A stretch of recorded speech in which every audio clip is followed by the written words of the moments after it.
the ultimate goal that these people have in mind is the goal to create a one world government run by the banking industry, run by the bankers, and they're doing it in sections. The European currency, the euro, and the European Constitution is one part of it. Now they're trying to do it in America with the North American Union, right? And they want to create a new currency called the Amero, right? And the whole agenda is to create a one world government where everybody has an RFID chip implanted in them. All money is to be in those chips, right? There'll be no more cash. And this is given me straight from Rockefeller himself. This is what they want to accomplish. And all money will be in your chips. And so instead of having cash, anytime you have money in your chip, they can take out whatever they want to take out whenever they want to. If they say you owe us this much money in taxes, they just deduct it out of your chip digitally. Total control. Total control. And if you're like me or you, and you're protesting what they're doing, they can just turn off your chip. And you have nothing. You can't buy food. You can't do anything. It's total control of the people. And that chip's connected to a database that has your purchasing records, what you do, what everything, you sell. Everything is in there, you know? And so they want a one world government controlled by them, everybody being chipped, all your money in those chips, and they control the chips, and they control people. And you become a slave. You become a serf to these people. That's their goal. That's their intentions. Eric, can you be specific about when you met Rockefeller, how it happened in these discussions? I met Rockefeller through a female attorney I knew who called me up one day and said, one of the Rockefellers would like to meet you. I had made a video called Mad as Hell, and he'd seen the video and wanted to meet me and knew I was running for governor of Nevada. So sure, I'd love to meet him. And I met him, and I liked him, and he was a very, very smart man. And we used to talk and share ideas and thoughts. And he's the one who told me 11 months before 9/11 ever happened that there was going to be an event. Never told me what the event was going to be, but there was going to be an event. And out of that event, we were going to invade Afghanistan to run pipelines from the Caspian Sea. We were going to invade Iraq, you know, to take over the oil fields, establish a base in the Middle East, and make it all part of the New World Order. And we'd go after Chavez in Venezuela. And sure enough, later, 9/11 happened. And I remember he was telling me how how you're going to see soldiers looking in caves for people in Afghanistan and Pakistan and all these places.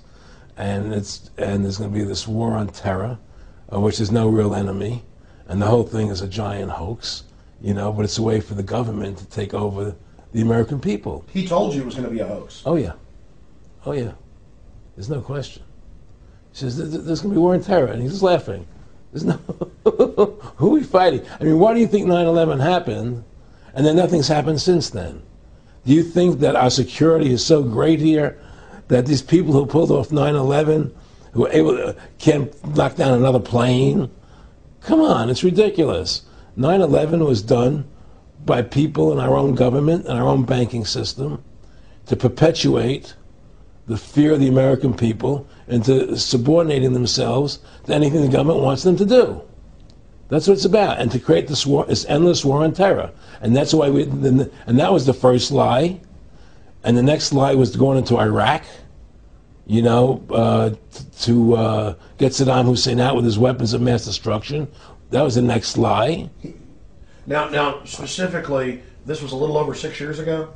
This was 11 months before 9/11. Yeah. And Nick Rockefeller, who's a lawyer, he's become your friend over the previous years, and he's saying to you that there's going to be this big event, and then out of that we're going to have a war on terror, and it's just going to go on and on. Right.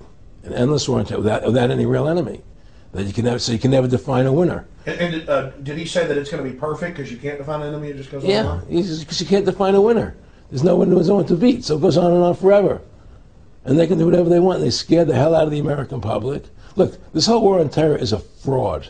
It's a farce. It's very difficult to say it out loud because people are intimidated against saying it. Because if you say it, they want to make you into a nutcase. But the truth has to come out. That's why I'm doing this interview. The fact of the matter happens to be that the whole war on terror is a fraud. It's a farce. Yeah, there's a war going on in Iraq because we invaded Iraq, and people over there fighting, But the war on terror, that's a joke, And until we discover what really happened on 9/11 and who was responsible for 9/11, because that's where the war on terror emanates from. That's where it comes from. It was 9/11 that allowed this war on terror to begin. And until we get to the bottom root of 9/11, the truth of 9/11, we'll never know about the war on terror. Aaron, you said that he was, and I think it's important, and I know this about the Rockefellers from Dr. Dennis Cuddy and many others who literally, you'll be 20 years old in a lunch line at college, and no, there's David Rockefeller. And they're experts at recruiting and getting what they call players, and that clearly he was, I want to make it specific and just get you to reiterate what you said last night about you got 30% of the vote, you were having an effect, you made mad as hell, they knew that you'd started the Constitution Party, they knew that you were somebody who was taking action and getting things done, you'd already made some big films, had a lot of other successes, right. So they were trying to recruit you, and didn't it come down to the point of, hey, we are here to recruit you, and don't worry, your chip's going to say, don't mess with us, this guy's don't touch. Yeah, yes, that did happen. I was definitely being recruited, but it's more subtle than that. Well, in your words, just go through the process, and then what he said. Well, what it is remember we were friends, and we used to go to my house a lot. We'd have dinner, we'd talk, and he'd tell me about business investments I get involved in, or they would help me with this business investment or that business investment. And was I interested in joining the Council on Foreign Relations? I would have to get a letter to join them, but was I interested in that? And, just stuff, leading you on. And I used to say to him that I never really did that because that wasn't where I was coming from. As much as I like you, Nick, your ways and my ways, we're on the opposite side of the fence. I don't believe in enslaving people, And he would come back with, "Oh, I do." Or? Well, it would be more like it's better for them. Well, it's more like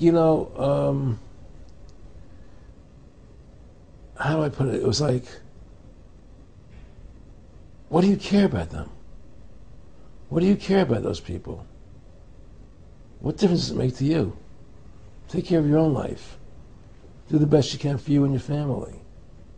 What do the rest of the people mean to you? They don't mean anything to you. They're just serfs. They're just people. It was just a lack of caring, and that's just not who I was. It was just sort of like cold, it was just like cold, and I used to say to him, what's the point of all this? You have all the money in the world you need. You have all the power you need. What's the point? What's the end goal? And he said the end goal is to get everybody chipped, to control the whole society. To have the bankers, the elite people, the bankers and some governor controlling the world. And I said, do all the people in the Council on Foreign Relations believe this way you do? He said, no. Most of them believe they're doing the right thing. A lot of them believe it's better off being socialistic. We have to convince people that socialism is really capitalism. Because America's becoming a socialist country. It's a communist country today. Well, one of the things they told me was that he was at the house one night, and we were talking, and he started laughing. He said, "Aaron, what do you think women's liberation was about?" And I said, I had pretty conventional thinking about it at that point. I said, I think it's about women having the right to work, getting equal pay with men, just like they won the right to vote, And he started to laugh. He said, "You're an idiot." And I said, "Why am I an idiot?" He said, let me tell you what that was about.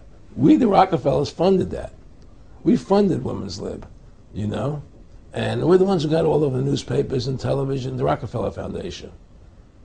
He says, and you want to know why? He said, there were two primary reasons. And one reason was we couldn't tax half the population before Women's Lib. And the second reason was, now we get the kids in school at an early age. We can indoctrinate the kids how to think. It breaks up the family. The kids start looking at the state as the family, as the school, as the officials, as their family, not as the parents teaching them. And so those are the two primary reasons for women's lib, which I thought up to that point was a noble thing. You know, when I saw their intentions behind it, where they were coming from when they created it, the thought of it, I saw the evil behind what I thought was a noble adventure.